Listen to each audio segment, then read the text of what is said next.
Hey guys, this is Jamil. Welcome to Fathernetics. This is the last episode of season one, and I'm so excited that we get to end it on such a high note with feedback, insights, and a true deep dive into the perspective of a surrogate, an individual who gives of themselves in order to enrich and provide the type of support needed by largely LGBTQ couples and same sex couples who cannot have kids through natural means. A surrogate is someone who's able to be the crucible in that journey. And I thought it was important to be able to hear the perspective and dissuade anyone of any negative commentary that may come as a result of understanding the wrong things about what surrogates go through, their journey, their path, and how exciting it is for them to be able to participate in that journey for intended parents. This episode marks the last episode for season one, but we quickly transition into season two, where we bring a lot of the visuals back to YouTube. I cannot impress upon you how excited I am about that. That starts the first week in December, but the last week in November, this month, I will drop a special episode. It's the extended one from the interview between me and my son, Jacob. So I hope that you tune in for that. But enough about me, let's get right into it. As you can tell, my kid's always like, when I go, hey, I can't find something, he's like, well, it's probably where you left it. And I'm like, okay, that is super helpful. Thank you. If you don't know where it is, then why are you saying anything? But again, I have to remember I'm a parent and I have to showcase how I want him to respond, not how I want to respond. I think as parents, we bite our tongues a lot. Sometimes it works and sometimes it absolutely does not. But I love him nonetheless. And when he gets mouthy and starts clapping back at me with things that I have said to him before, it's like, okay, I've missed the mark on a few occasions. Welcome to Fathernetics, Fatherhood Unfiltered. I'm Jamil. Welcome to the podcast. Do it. You can never find somebody do it like me. I'ma turn it all the way up, cause it kamikaze. Go ahead and try, baby. You are gonna see that you'll never ever find somebody. How old is your child? He is 12. His name is Jacob. He's 12. Freckle-faced, redheaded kid. Gets a lot of attention. He's a cutie pie, but he's also very extrovert, extremely extrovert, where Nicholas and I, my husband, are maybe we sit in between extrovert and introvert. So we recharge in the introvert space. Like, put me in a corner by myself, let me read a book. I'm good. Jacob, on the other hand, recharges when everyone is in his business. So the juxtaposition of the two, It's hard. yeah. Yeah, it's like we need quiet. And he's like, no, quiet's not good for me. And it's like, okay, what do we do? I've my youngest is 13, going on 14 next month, and she's very much the same. We actually adopted her, and so she comes with some different abilities. So that's a learning in progress for all of us. But she is so much of an extrovert that sometimes I just want to run and hide in a corner because I need space to recharge, whether that's closing my eyes for 30 seconds or reading a book or So let me ask you this: as a parent who doesn't live in extrovert land, right? You can visit and then you leave. How do you deal with that with a kid that wants to be a part of everything, including that which they're not ready for? Mhm. Hmm. Honestly, it's a lot of communication. A lot of communication. From the get-go, I explained that we both have our needs and our wants. Um, and my need sometimes is just some quiet time. And it's not that I'm leaving her because I'm angry or upset or frustrated. I just need 30 seconds for me to balance myself to carry on. And she's okay with that. Like I said, if we didn't have that communication, I feel it would have gone sideways years ago. Yeah, I and we have something similar to it's a two-parent household, myself and Nicholas. So we have opportunities to one at a time disappear if we need to. Mhm. I'll either be upstairs and he's downstairs with Jacob watching TV or just kind of answering his questions because he's at that age where there's a question for everything. Or Yep. we'll switch, right? He'll come downstairs or I'm upstairs, and it's like, but if we're home by ourselves, there is a chance that we may be in different rooms, but he'll always come find you. Hey, what's going on? What are you doing? What are you doing? And your bathroom time is never just you.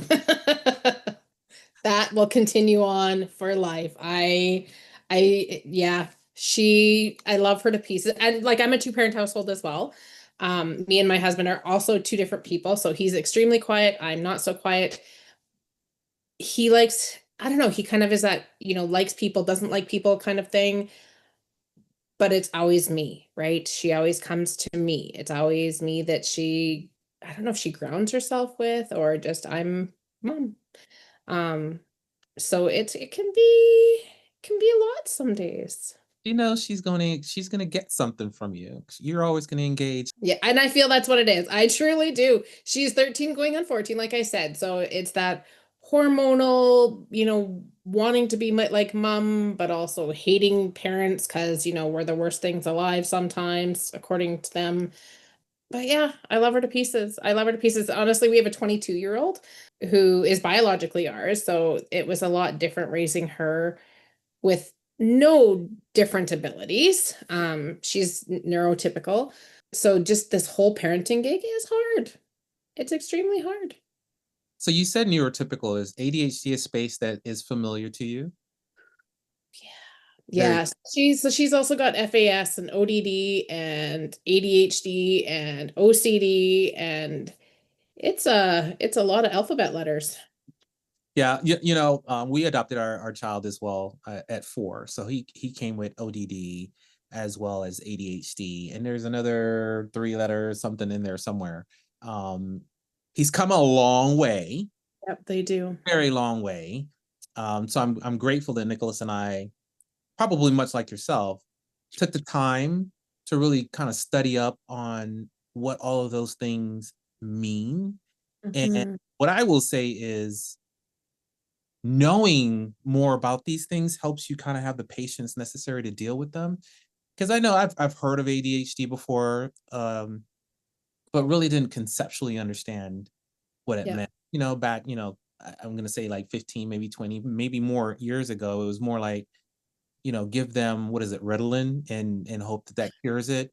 And I And think they were just labeled bad kids back then. There was anything, there was no help, there was no resources. well, it's the proverbial kid throwing himself on the floor in a grocery store, right? The initial thing that we come to is, why don't you parent your kid better? Uh-huh. And we're in the day and age where ADHD is very prominent in today's society. And I still get the crazy looks and I'm sure you get it as well, right? Well, we used to. Like I said, he's come a long way. He's 12 now.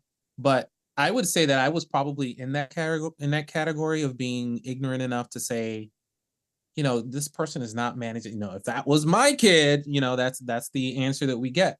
But now that I know more about ADHD in kids and adults, neurotypical, neurodivergent, when I see that happening, now it's like, okay, can I help? Should I help? Do I need to stay in my lane? Do I Yeah. need to become the in the moment protector of someone else who may be trying to get involved incorrectly? So Yeah. that's where my mind goes now, and I'm grateful It for. takes a village. It truly does. I agree. I wish more people were aware of it, but I get it. I get it. Yeah. Yeah. So Tammy, introduce yourself to me. Give me your 5-second elevator pitch, if you will. Sure. So I'm Tammy. I am a mom of 2. I am a wife of many years, 20 years actually this month. I am a birth doula. I am a surrogate. I just delivered for my 4th family in November. And I'm owner of a surrogate agency. Oak Surrogacy, correct? Yeah, you can see. I can see it. I can see it behind you. So tell me, how did this journey start? I know you have some natural kids of your own, but that it sounds like that inspired you to go even further. And what I would say is, I know, again, much like we were talking about ADHD a moment ago, surrogacy is something a lot of people hear about, right? We know the word, we know how to define it, but that's where it really stops. We don't really know the mechanics of it from your perspective, right? A surrogacy, you're gonna have to help me with the terms, right? A Yeah. surrogate. Um, Surrogate. Or and gestational carrier, that's another term for it. okay, I like that, gestation carrier. And the mental space that that individual needs to be in to be type of giving nature, which is a grand gesture. And then, we'll kind of get into what your agency does, but I'm kind of interested from your perspective what a surrogate goes through. Sure. So, like, my little reason of why I became a surrogate, it goes back a few years. So after our first daughter was born, we got diagnosed with secondary infertility or unexplained secondary infertility. And just IVF we got told was going to be our only option. And that was not even in our financial future, really. So we actually ended up adopting our youngest, who is 13 going on 14.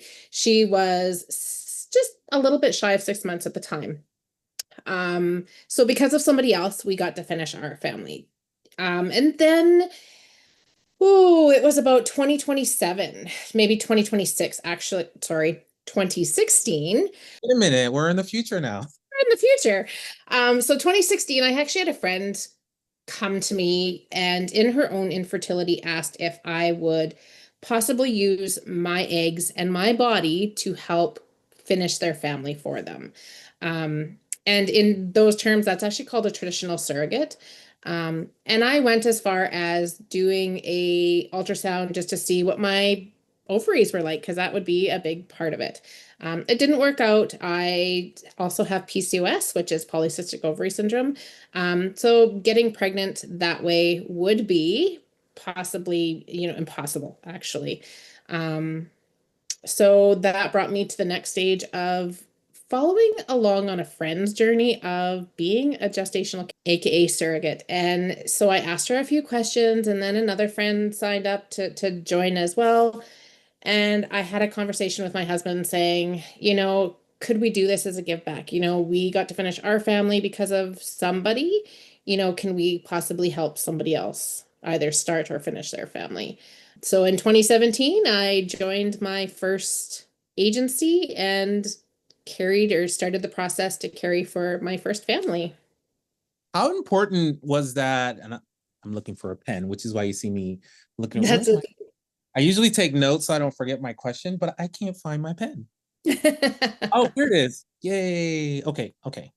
How important is that conversation between you and your husband? And the reason I ask that is because a lot of the people that I talk to are talking to people who are already connected with someone else, right? They have a boyfriend or they're married or they're in some sort of a romantic situation when they decide to be a surrogate. But I don't think a lot of them get to hear or understand that conversation. Because in my mind, I'm like, okay, wow, that's huge. Like how strong of a connection does that need to be in order for the partner to be like, yeah, let's do that, which I think is Actually, awesome. when I asked him, he was mortified. He automatically didn't even know what surrogacy was. He was thinking I was going to have some sort of sexual connection with somebody to gain, their child to give it back to them. So it took a lot of resources, a lot of talking, explaining the process of, it's already made embryo. I would just grow this baby and give it back to. Did you have to go get educated to then educate him, or did you spend It time? was a lot of research. It Okay. was a lot of research. And like I said before, I was talking with friends who had already signed up. So I was getting knowledge from them, asking a lot of questions, right? Especially to the first girl. I think she was already pregnant at the time. So she explained a lot. So I took what she had explained to me and took it to my husband, Rob. Okay. That's awesome. So how did that unfold?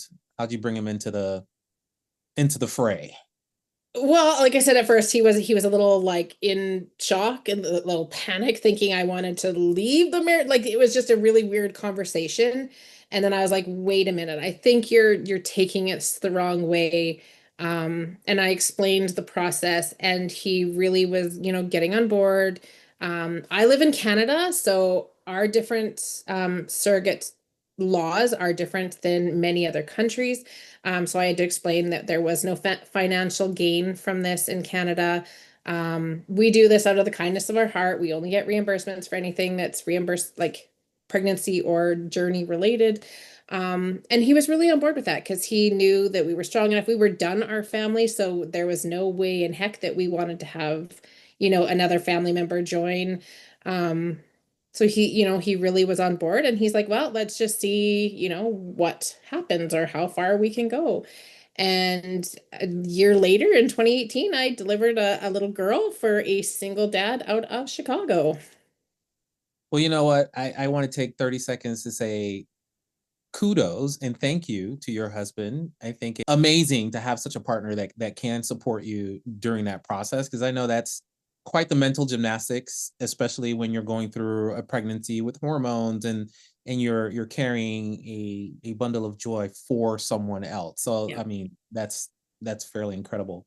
Um, okay. So what was the next step after that? Like you deliver is Basically, after I decided, or we decided it was a good thing, we then decided to bring the kids in. Like they were little at the time. Our oldest was 14 and our littlest was what, 5, 6? I don't even know anymore. Anyway, so it was a lot of conversation. And because we've always been so open with how we, got to have our youngest, um, it was just a normal conversation, right? Helping others have babies. Like, this is what we do. And so it was quite easily for them to understand. We just kept saying, this is not our baby. This won't ever be our baby. We're going to be friends.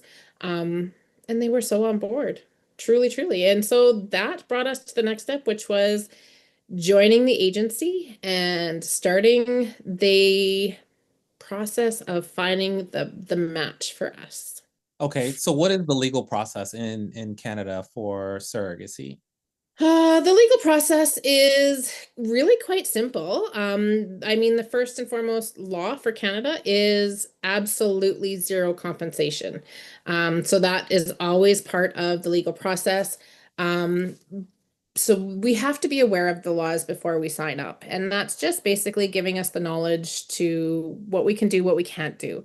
Um, so when we meet, online versus, with these people that we hopefully want to match with, it's just like a dating process. We talk our hopes and our dreams for both of us because I have a journey that I want to fulfill, and the parent also has a journey they want to fulfill. So we make sure that we're on board with everything from termination to selective reduction to everything, really, and what everybody wants involved. And then the next part after that would be medical screening, and that's where I would go to the medical clinic, and I would go through a huge amount of tests from blood work, urine work, sonohistograms, breast exams, everything, as well as a psychological evaluation for both me and my husband, or anybody's partner has to do it as well. And then once all that comes back good, then that is time for the actual contracts to start. So that's where there's lawyers involved on both sides. Kind of make that contract that's perfect for all of us, that both parties are well supported. Yeah. And then once that's done, it's time for So what happens? I guess one of my questions is always what are the emotional pillars that may be available for on both sides, right?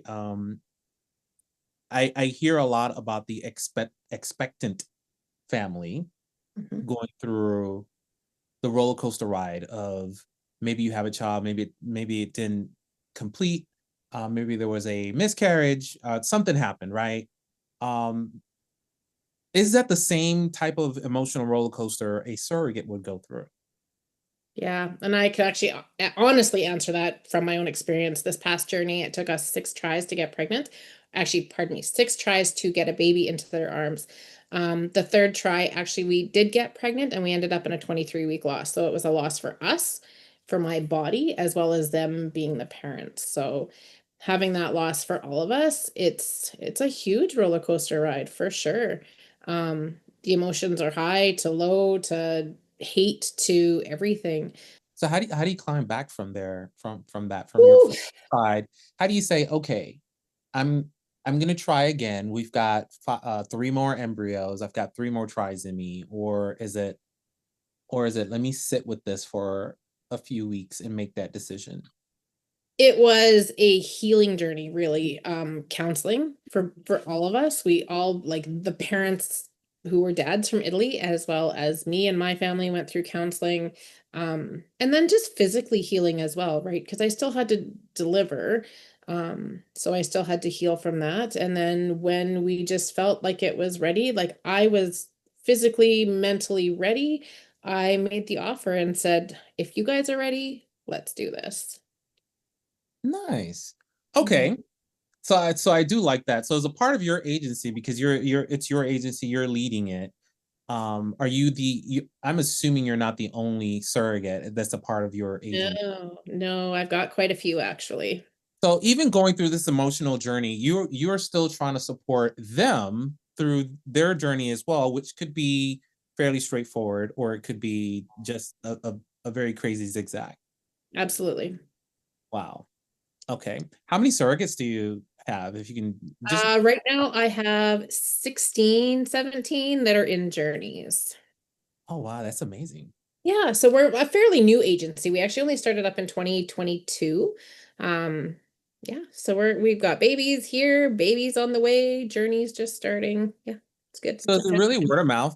They're somehow they're interested, somehow they find out there's an agency, they reach out to you, or are you how do I phrase this? Is it kosher, if you will, to advertise for surrogates? Yeah, so it's 100% legal for me to advertise. So a lot of the times surrogates will come to me just word of mouth. I heard you were an agency. I'd love to sign up with you. Other times it's been we've had IP profiles posted and shared in different platforms. And they've seen the video or the pictures according, of that intended parent, and they come to us via that, just saying that, we've seen them and we'd really like to see if we can go forward and be their surrogate. Um, and then just being part of social media groups and giving support, people kind of follow me that way. And I've also, since I've been a surrogate since 2017, it's also a lot of word of mouth and being that positive pillar for a lot of people, even in other agencies, whether it's independent or any. So your main geographical area is just anywhere and anyone that's looking or interested. So do you have additional steps that you have to take when it's a more international engagement? So with an international, so we only work with Canadian surrogates, and then IPs, which are intended parents, we can work with them everywhere that is needed, really. So I've got intended parents from all over Europe to the USA to Canada, yeah, many, many places. So when it comes to a like somebody in Canada matching with a surrogate in Canada, there's not really any different steps. Everybody's treated the same. There's no different prices. There's no different anything. As everybody deserves the right to, be given hope to have a family. So your service in itself, you're the hub for all of this, right? You're joining everybody together. So I'm sure it goes beyond this, but I'm sure you have a website, you have profiles, and then maybe some sort of a membership, so it's just not a wide open door to everybody. Apart from that, where do you fit in? What is your agency role? Me as Tammy Ripley, I am a support person. So I get hundreds of emails a day from people. I'm doing Zoom calls with either surrogates or intended parents.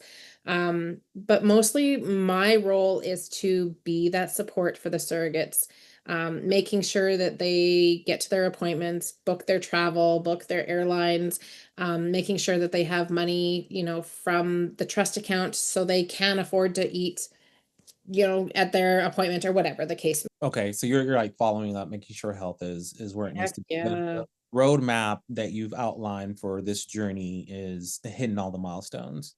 Yeah. Yeah. So what is the criteria for an IP? Because I'm sure for the surrogate, there are medical barriers that need to be achieved in order to be identified as being a surrogate tied to your agency. But for an IP, it's at least initially, it's not that way.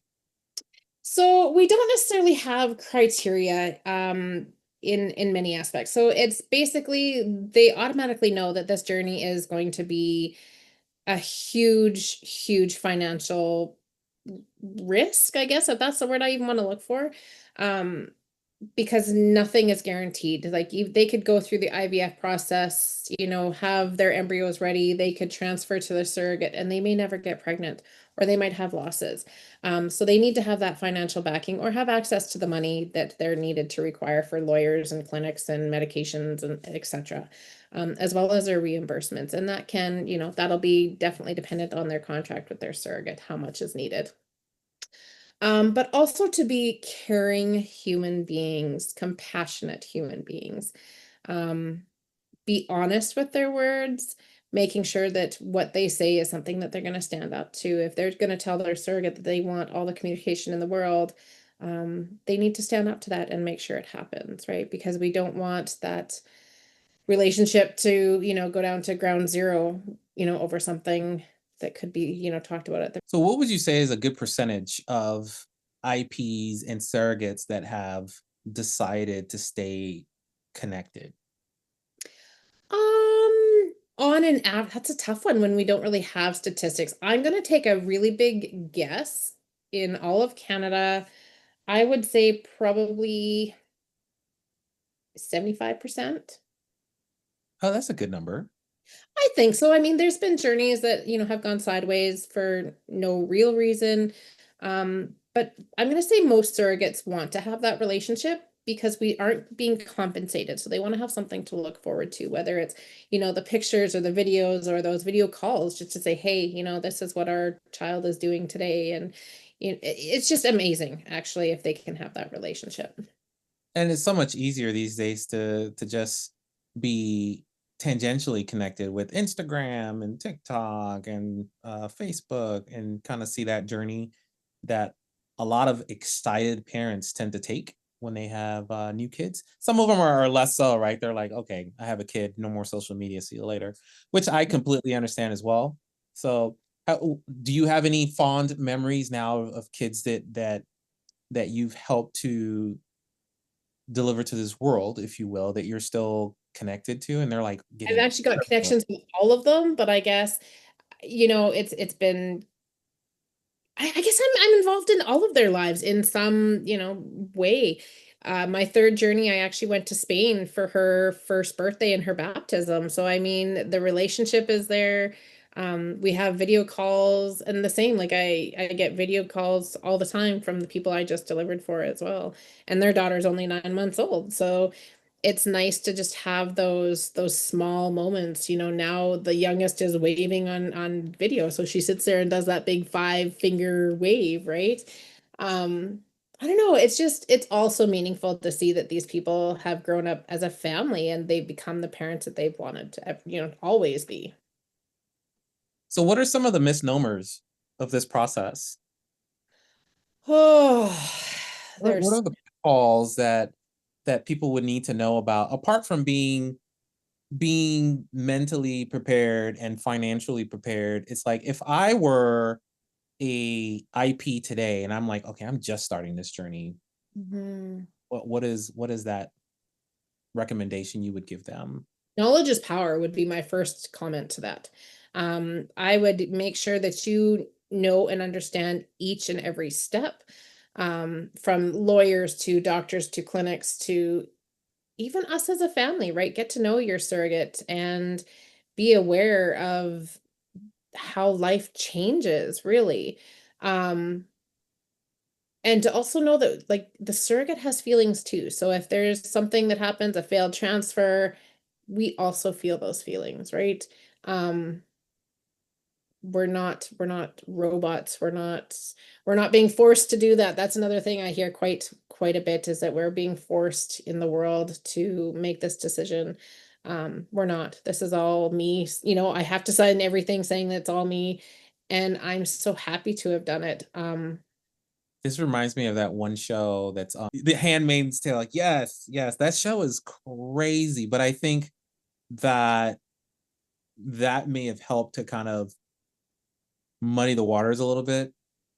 Absolutely. That actually will take the more negative aspect of surrogacy. And actually, when I say the word surrogacy to some people who have maybe just never even heard of it, they will automatically think something like Handmaid's Tale or to that aspect, and it's hard. So then I have to explain the difference between gestational surrogacy to traditional surrogacy, which is traditional is using the surrogate's eggs and her body to grow the child. And so it's just again, knowledge. Gain all the knowledge. Yeah, and I think that's key, right? So when it comes to knowledge, I'm assuming that there is some sort of knowledge giving session that you as an organization give to either side. So from an LGBTQ perspective, which is a large part of the audience for Fathernetics, Yeah. they reach out and they go, "Hey, I don't know if this is for me or if your agency even is okay with this," because in the world you just never know until you speak to someone. That's right. Um, what do you how do you kind of say, yeah, welcome, like please have a seat, let's get into this? As you can see, underneath our Oak Surrogacy sign, there's a rainbow. So that's a good sign that we are LGBTQ friendly. We have absolutely zero walls. We've got transgender people as IPs in our agency, as well as many, many same-sex couples. So that's awesome. I would Why does my mind not go there? I think that's amazing. Yeah. Yeah. Everybody deserves the right to be given hope to have a family. And honestly, even me as a surrogate, I've only ever cared for same-sex couples or single gay men.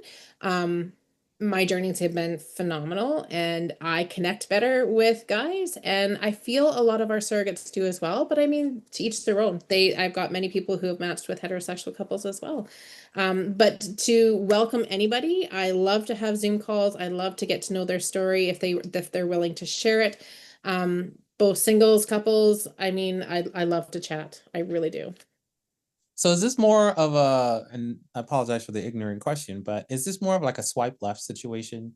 You know, No. the IP and the surrogate have to match with each other, or is this more like So when a surrogate joins, she has to do pre-screening with us. So that's a psychological evaluation. She has to do a criminal record check, and she has to do a doctor verification. And that's just basically a letter that she gets from her doctor that signs saying that she's of good health, and she's able to so far go forward as being a surrogate. When she gets those and gets those documents back to me, she gets access to our locked portion of the website, which is where all of our profiles are for intended parents.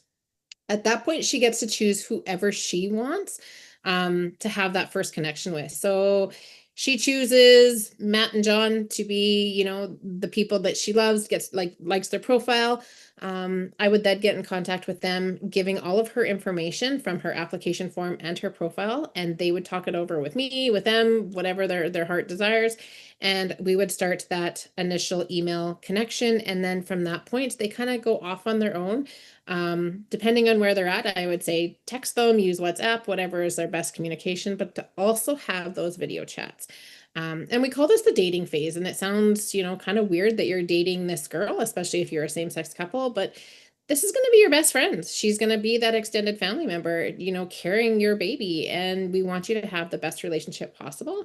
So in that amount of time that you're dating, you get to know each other. Every part, and just not surrogacy related, get to know each other's families and their favorite movies, their favorite colors. And then hopefully you guys match. And then at that point, the process starts with a fertility clinic. So I guess if you want to say it's a swipe left kind of situation, yes and no. Yeah, I know that was a crude way to put it, but I get No. someone has to make a decision that these Yeah. the individuals that I want to connect with, as opposed to you, Tammy, being the owner of the agency, going A is going to match with B, and this is the way it's going to be. No, we don't ever force, and that's actually against Canada's law, is that we cannot force anybody to match with anybody. It is up to the intended parents and the surrogate to make that next step.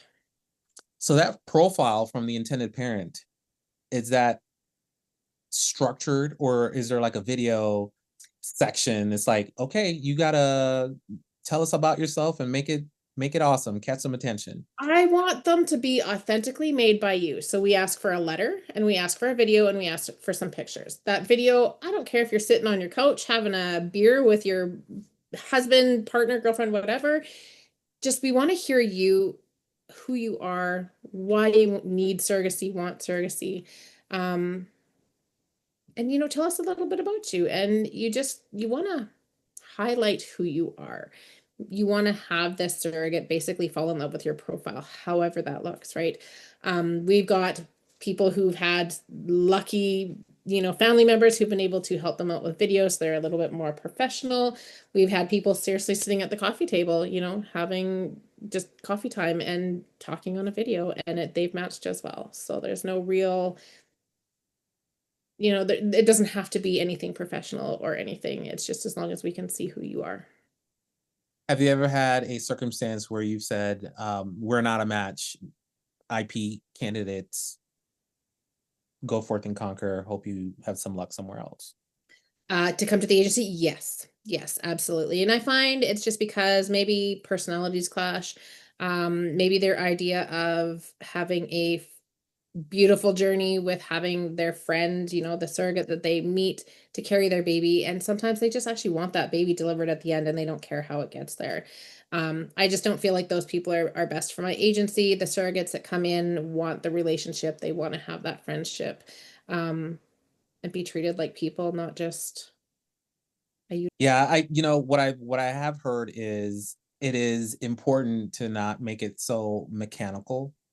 yes. It can start out that way before you've connected with people, right? Because it is, signing up and documentation and things of that nature. But as you've correctly mentioned, there is a human component that will lead to another human component. Yes. And who you are when no one's looking, right, is exactly who you are. I tell that to my son all the time. What you do when no one is looking is exactly who you are. So you need to make sure that you are happy with the actions you're taking when no one is holding you accountable. I think that makes a Sorry. fantastic human being. So what's the traditional timeline? And I use that word loosely because I know it can be anywhere. It can be anywhere. I would say if things go smoothly into plan, I would say start up to a surrogate. Are you talking intended parent side or like a surrogate side? Give me both. Okay, so an intended parent side from sign up to a match, I would say can average roughly 11 months to 12 months, roughly. Depending on that profile, right? We want it to be as best as you can possibly do. And then some surrogates, I would say around 4 to 6 months from signing up to pregnancy, actually. And on that note, there seems to be a wide number ratio right now for intended parents to surrogates. I mean, it's roughly 100 to 1 is what we're looking at. Again, there's no real statistics. There's just a lot of intended parents in this world and not enough surrogates. Do you have conversations with intended parents if they're asking or inquiring about other, right? So adoption is a route. Fostering to adopt is a route. IVF is a route for their own purposes. Surrogacy. If they are open to those conversations, is that go talk to this person, or is it more like, here's what I know about it?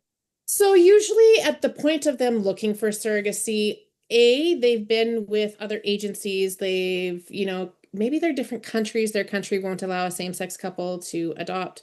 They've tried things like co-parenting. So sometimes surrogacy seems to be the last option for some. And if you get into your Canadian couples where there's no real reasons why they can't do adoption, maybe it's just time frame, right? At that point, they're just really trying to get their family built, however that looks. So with that type of ratio that exists today, roughly, the timeline would multiply out, right? Yeah. That would be my assumption. So you go from anywhere between a year to maybe a little bit longer, depending on whether your surrogacy pool increases based on that other side increasing as well. Because I would assume there's a finite number of surrogates in Canada. You actually did a call with somebody else, I would like to say a week and a half ago, 2 weeks ago, who actually just built their family via surrogacy, and she's 2. And I want to say it was 9 years plus for them to get their family, right? So, I mean, they've tried all avenues. Um, and it's crazy, right? I mean, it's a long, hard battle for a lot of people. Yeah, their story was quite I love hearing these stories because it's not something that you can go find, right? Hey, let's go Google surrogacy experience. You'll get the kind of like the documentary version of it, Yeah. which I think is fine. A lot of people do fantastic documentaries, but the actual like behind the scenes, and this was the frustrating moment, and this was the good moment, and this was the weird moment. I think those are the ones that are not captured as clearly. And there's very little we can do in a 1 hour conversation with those individuals as well. But that's what we want to hear Yeah. on Fathernetics. Like if you're going down the surrogacy route, here's the raw deal on this. Like, yes, you can be successful, but make sure you're prepared to go full freight because it's not going to be as simple as Both financially, both mentally, I mean, it's and emotionally, it's a lot, right? It can be a lot, and it just also might never happen. We have to also put that, option in there as well. I mean, you could have your embryos ready, you could, have had a surrogate who was perfect health, perfect everything. She's done 6 embryo transfers and nothing, right? Um, we just always have to put that in there that there's no guarantee to ever walk out with a baby in your arms. so. Using the surrogacy side, so I look at a lot of, what do clinics say? What are your best options for the surrogate? What, is there some proven ways, that an embryo can stick? I definitely keep up on it on that.